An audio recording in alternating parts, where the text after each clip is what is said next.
For my assignment, I watched I Have the Dream speech by Dr. Martin Luther King Jr.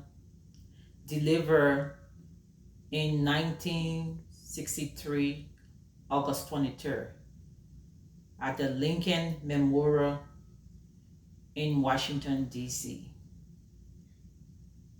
It went down in history as one of the greatest speech. And also, it was a match of civil rights movement for colors.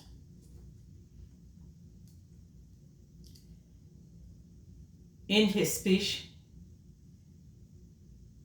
his main point was freedom and equality for colors.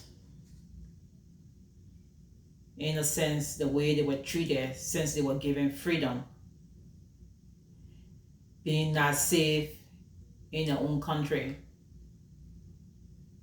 living like in exile, receiving bad checks from either workers or American companies,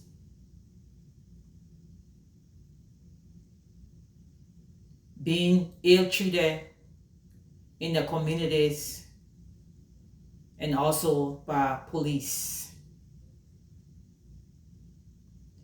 He also went on in his speech to talk about how all men are made equal in the eyes of God, and to give voting rights to blacks during those days. In his speech, he also mentioned about black boys and girls holding hands with white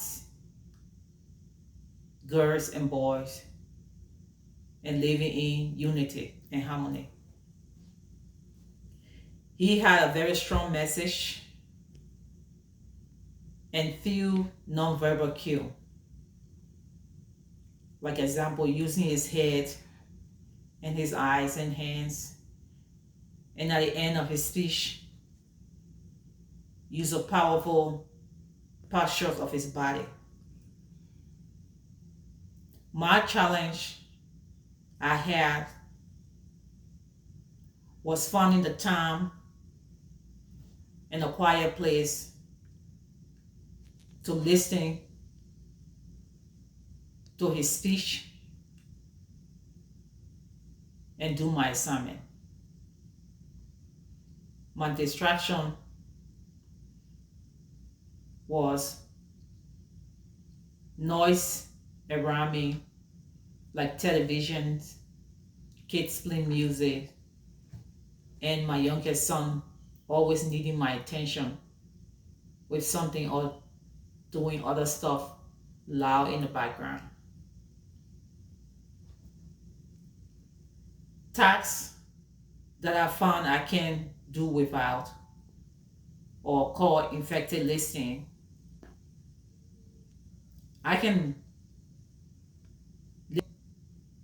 or watch a video to do assignment or tasks with music at the background, but I have to watch it maybe 3 or more times to get the main important message that is provided in the speech. And I love listening to speeches from others because they help relax me. I have never watched the entire Martin Luther King speech before, but I'm aware of it a little bit. But watching the whole thing, even for the first time, had chill on my skin, and make me to appreciate all those who was down there during that day and still fighting for freedom and equal rights for all. And I hope and pray that one day we all will come together and get along in one piece as brothers and sisters.